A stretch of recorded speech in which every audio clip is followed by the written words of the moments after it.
The story begins with a raw pink diamond, a stone simple and unassuming on the outside, yet concealing within it a brilliance and fire waiting to be set free. In the hands of a master gemologist, it is carefully examined under the jeweller's loupe. Every detail is inspected, the surface texture, the subtle inclusions, the faint flashes of pink, each telling a part of the diamond's unique story.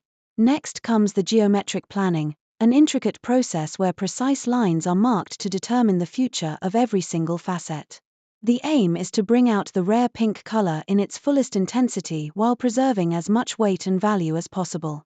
Then arrives the decisive moment, laser cutting. Here, accuracy is everything. Every fraction of a second and every micron of movement can mean the difference between perfection and ruin.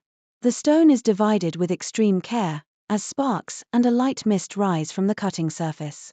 After the cut, the transformation truly begins. In the polishing and faceting stage, each new face is shaped and refined, adding layer upon layer of brilliance. With every turn of the wheel, the diamond catches more light, and the pink hue grows deeper and richer, until the once rough stone becomes a breathtaking gem. Finally, the pink diamond is revealed in all its glory, a masterpiece born from the wonders of nature and the unmatched skill of human hands, ready to captivate hearts and shine for generations to come.